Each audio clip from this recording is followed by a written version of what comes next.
on Business Incorporated today. In Nigeria, the International Monetary Fund is asking the federal government to finalize securitization of the CBN overdraft. And Egypt inflation surges. Algeria and Italy sign a deal on Algeria gas. Good afternoon. Welcome to Business Incorporated here on Channels Television. I'm Amy John Mekwa. Let's do our usual, which is starting off with market numbers. We start off in Nigeria, where the market has lost that bullish run, at least at intraday. It was down marginally at intraday, 0.04%. That's the number there, while the JSE of South Africa has gone up to that 80,000, gone from the 79. It used to be 80,267.23 at 0.36%, and that at intraday. Looking at other regions now, Egypt looking very good there, sitting at 17,000 after gaining more than 2%. And Kenya is in the green, recovered from yesterday, recovered from Tuesday's loss. This is yesterday's number, sitting pretty good there, even though it's marginal. Let's go over to the Middle East now, where sentiments were mostly, well, positive, thanks to Abu Dhabi, which is in the green, 0.03%, and then Dubai, 0.84%, hitting 1% there, 3,445.70. Going to other regions there, Saudi Arabia, is the lone loser there, 0.88%, and Qatar also 0.74%. Let's go to Berlin now. The catastrophic earthquake that has hit Turkey and Syria has left many people shocked all over the world, with the death toll rising. Now it's getting close to 16,000. So it's grief and consternation going particularly deep in Germany, which is home to the world's largest Turkish diaspora.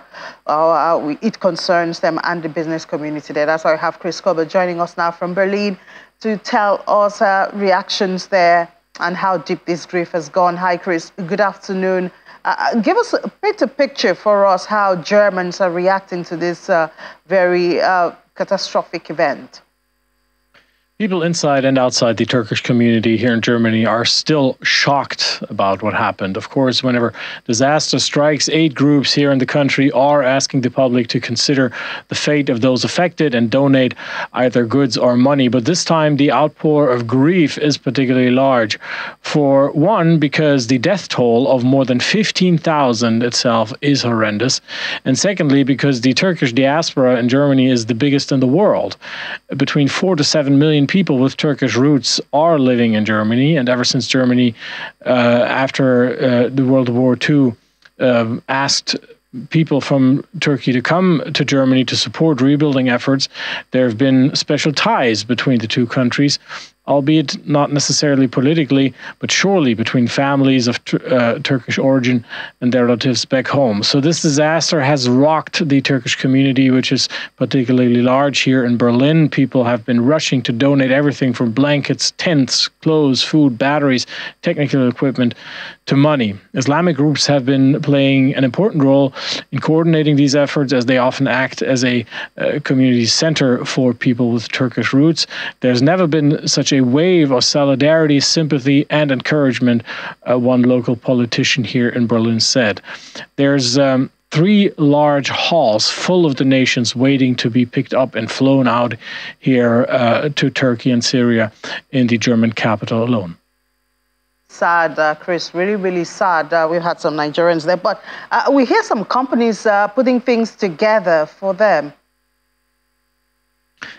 A number of German companies have donated money. Mercedes-Benz, for example, gave 1 million euros. A large supermarket chain here in Germany gave 500,000. The chain's parent company is also the owner of a travel firm that has strong ties to Turkey. But of course, there are many more companies donating cash. And then there are those that try to help by other means as well.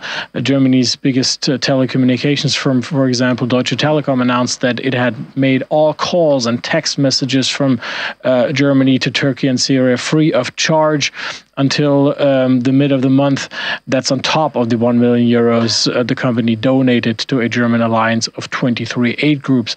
Airport operator Fraport has donated €500,000 as well and is playing a pivotal role in managing aid getting to the disaster area. Fraport is running the airport in the Turkish city of Antalya, where planes with donations are headed.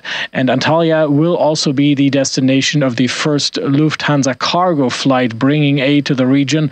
A spokesperson said that currently donations made to the Turkish community would be collected at the Frankfurt airport, and dozens of truckloads have been announced. Lufthansa Cargo will handle customs formalities and will use the carrier's biggest plane available, a Boeing 777, able to carry around 110 tons of cargo. According to Fraport, regular flights to Turkey are carrying additional supplies for the victims of the earthquake as well. Yeah, so sorry about all of this, but let's look at the markets now. How's that doing? Investors this morning are eyeing German inflation, which picked up slightly in January as the impact of a one-off energy subsidy the month before wore off. Consumer prices accelerated by 8.7% year on year. The Federal Statistics Agency said, up from 8.6% in December. The increase was smaller than expected, with analysts predicting price growth of almost 9%. Well, and then there's a bunch of corporate news. Industrial conglomerate Siemens lifting its outlook after what it called a strong start to the year. Exchange operator Deutsche Börse also presenting earnings above investor expectations last night. And chemicals giant Bayer made news by replacing its CEO early, recruiting the former head of Russia's pharmaceuticals business as investor criticism over the company's lackluster share price has been growing. News of the CEO change sent Bayer shares to their highest level in nearly 8 months. Well, in Germany's blue chips index, DAX is following suit, gaining 1.2% in the early parts of today's trading session. Thank you so much for that, Chris, giving us updates from Berlin. Let's move over to the United States now. Stock futures rose on Thursday as investors took in more big corporate earnings reports. Futures tied to the Dow Jones Industrial Average rose 233 points. That's about 0.7%. And S&P 500 futures also added 0.8%. Nasdaq 100 futures gained 1.1%. Several companies reported their quarterly results, including Disney, MGM, Mattel, and Affirm. Disney shares gained more than 6% after that big news where the company also talked about the cuts in jobs, and also they posted smaller than expected subscriber losses along with earnings and revenue that beat estimate. Hilton, PepsiCo, and Kellogg are scheduled to report their results before the bell Thursday morning. PayPal, Lyft, and Expedia will also report after the market closes. Investors have been watching earnings season closely for insights on how companies have fared amid high inflation and clues on how they are managing going forward. However, this earnings season has been lackluster. In Asia, stocks in the Pacific traded mixed on Thursday as investors assessed further risks of more rate hikes to come. A number of Federal Reserve speakers reiterated the central bank is yet to be finished with its hiking cycle, including Fed Governor Christopher Waller. The S&P AX 200 ended the session 0.53% lower at 7,490.43 as shares of Australia's top power producer AGL Energy fell after posting a half-year loss in its latest periodic earnings. Markets in Northeast Asia were more mixed as Japan's Nikkei 225 fell fractionally to 27,584.35, and the TOPIX climbed marginally to 1,985. In South Korea, the Kospi also ended fractionally lower at 2,481.52, and the Kosdaq gained 0.59% to finish at 784.58. Chinese markets were all trading high on Thursday as Hong Kong's Hang Seng Index rose 1.58%. The Hang Seng Tech Index also climbed 3.18% in its final hour of trade. In mainland China, the Shenzhen components climbed 1.64% higher to close at 12,048.27, while the Shanghai Composite rose 1.18% to finish Thursday at 3,270.38. For market and more from the United Kingdom, we have Juliana joining us from our London studio. Hi, Juliana. Good afternoon. Should I say congratulations on the launch of your CBDC, your currency, digital currency. But I wonder what is expected from that. Will it douse the tension, you know, the strikes and all of the crunch that's been going on there? Good afternoon, Annie. Well, we're still a very long way off, I don't think the Treasury and the Bank of England are expecting this CBDC or central bank digital currency, aka the digital pound, to be launched until the end of this decade, if that happens. So we've got about 7 years' time. But what happened on Tuesday is that a 4-month consultation was launched before we're going to get to the next stage, which is going to be a very lengthy design process. And Britain really is just joining a very long list of, I believe, about 114 countries that have decided to adopt CBDCs as the way people use money has changed. I think in the Caribbean, where we have actually seen the launch of digital currencies, not cryptocurrencies, and I think it's important to point out the difference. A cryptocurrency isn't backed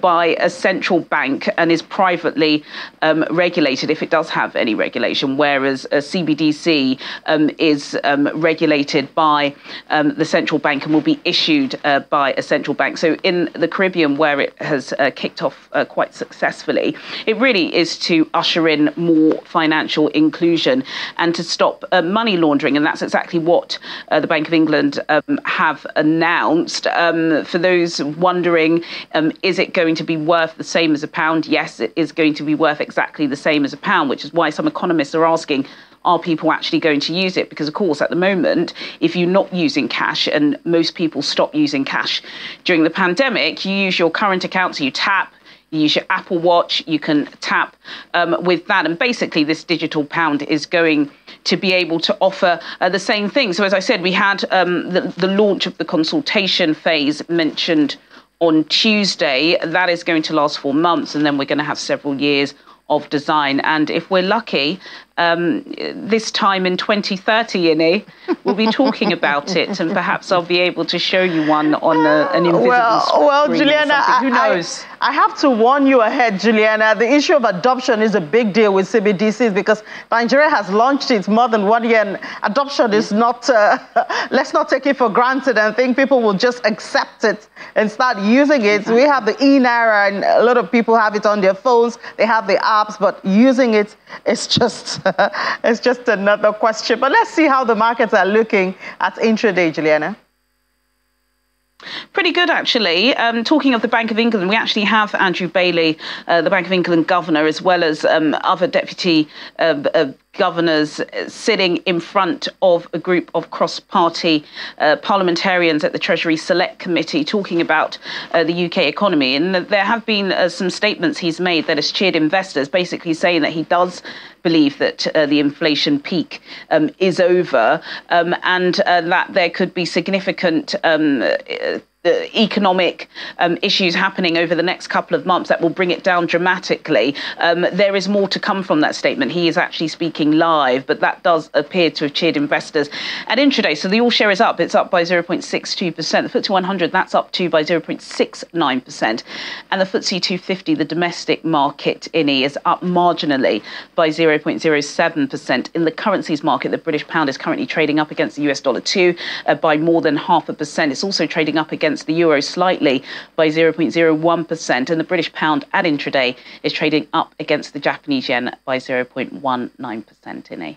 Thank you so much, Juliana. I wonder how the markets react by the time it finishes, the appearance ends, and all of that. We hope it ends positive at the close of the day. Thanks a lot, and enjoy the rest of your day.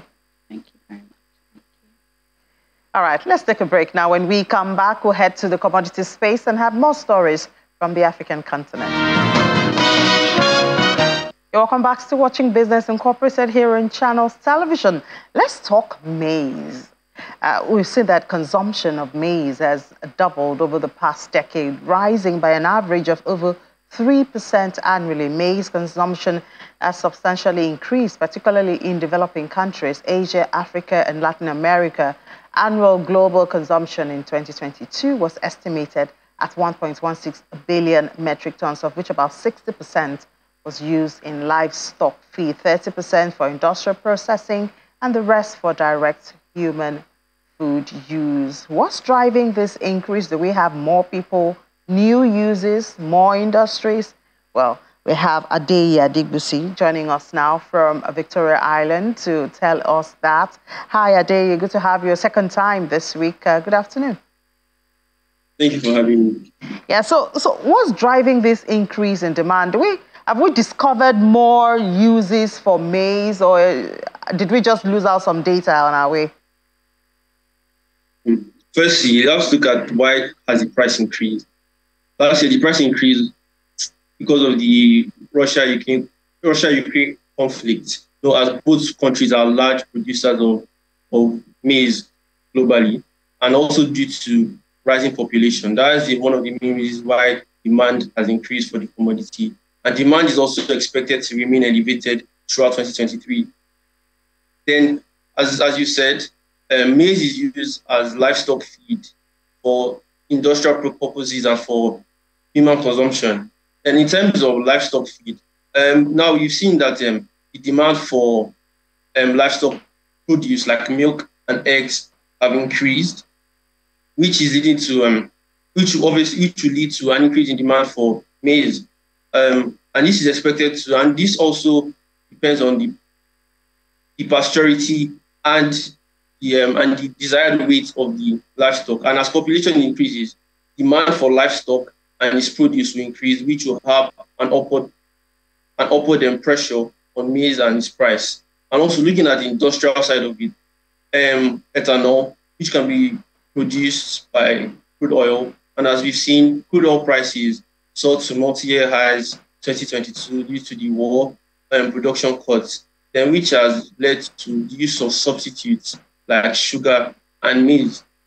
And now the price and demand for ethanol is projected to increase by 5.2% annually, which means now, as ethanol production increases, all prices are still elevated. Now, we are looking for alternatives like maize. You should have also upward pressure in price of maize as well. So, do we have conversations around ways to accelerate production? Because if we do have more demand, then we need more supply. Have we found ways to improve the supply of maize? Well, supply has declined in the last season due to increasing inputs like fertilizers, and in major countries like UK, like the US and Ukraine, there has been lower production due to unfavorable weather conditions. And due to, as I've said, fertilizer increases has greatly impacted Nigeria's production. And also, there is the fall armyworm pest, which is said to infest about 92% of Africa's crop, and also lead to an annual loss of about 18 million tons, which means that there's a deficit between supply and demand. Then, in order to mitigate these effects of pests, as I said, the armyworm, I forgot to mention, the fall armyworm, it's hard to control them because they attack the reproductive organs of the plants. So in order to control them, you have to use chemicals and insecticides, which may affect the quality of the crop. Then in order to mitigate against this, there has been introduction of new technology like hybrid seeds, which are a cross-fertilization between different varieties of maize. But however, only 10% of Nigerian farmers utilize these hybrid seeds in maize production. So now they haven't been able to live up to increase production because of this, and also the other challenges we see in Nigeria, like insecurity and use of crude tools in farming. All right, Adeye Adigbusi, thank you so much. We do hope after listing these challenges that there'll be a way to deal with them and improve production. Thanks a lot. All right, moving on to other parts of Africa now, and starting in Nigeria, the International Monetary Fund has underscored near-term downside risks arising from Nigeria's elevated inflation, high debt servicing costs, external sector pressures, and oil sector volatility. Looking ahead, the IMF directors who recently visited Nigeria recommend decisive fiscal and monetary tightening to secure macroeconomic stability, combined with structural reforms to improve governance, strengthen the agricultural sector, and boost inclusive, sustainable growth. The IMF directors also urged the authorities to finalize the securitization of CBN's existing stock of overdrafts and emphasize that the CBN's budget financing should be strictly adhered to the statutory limits. In Egypt, the annual urban consumption or consumer price inflation has jumped to higher than expected 25.8% in January. It's the fastest in more than 5 years, from 21.3% in December, and this according to data from the CAPMAS agency. The rise follows a series of currency devaluations starting in March 2022, a prolonged shortage of foreign currency, and continuing delays in getting imports into the country. The Egyptian pound has fallen by nearly 50% since March last year. January inflation was the highest since December 2017, a year after a steep devaluation. Economists had expected a reading of 23.75%, and 5 analysts have forecast that the core inflation would climb to 26.6% from 24.4% in December. Well, still staying in Egypt, a leading credit rating agency, Moody's, has downgraded the country's rating. Moody's downgraded Egypt's long-term foreign and local currency issuer ratings from B2 to B3, indicating higher credit risk. The New York-based firm noted that Egypt's reduced external buffers as the economy transitions to an export and private sector-focused one with a flexible exchange rate. Moody's also noted a decline in Egypt's currency foreign reserves since the last rating in May of 2022. Moody's also revised their economic outlook for Egypt from negative to stable. Moody's said Egypt's liquidity risks are mitigated by the government's dedicated domestic funding base and the government's track record of consistently generating primary surpluses. Egypt is undergoing significant economic changes, and Moody's assessment Egypt agreed to a flexible exchange rate to the US dollar last October in order to meet up with the requirements. As Europe continues to reduce its dependence on Russian supplies, Algerian president has spotted an opportunity to nearly double liquefied natural gas exports to Europe. The news comes just days after the Italian Prime Minister traveled to Algiers at the end of January to strengthen the energy relations between Italy and Algeria. In 2021, Algeria supplied 23% of Italy's piped gas. Well, that's the much we can take on the program today. Thank you so much for being a part of it. We have a final one tomorrow, so join me then at 1:30. I'm John Mekwa. Enjoy the rest of your day.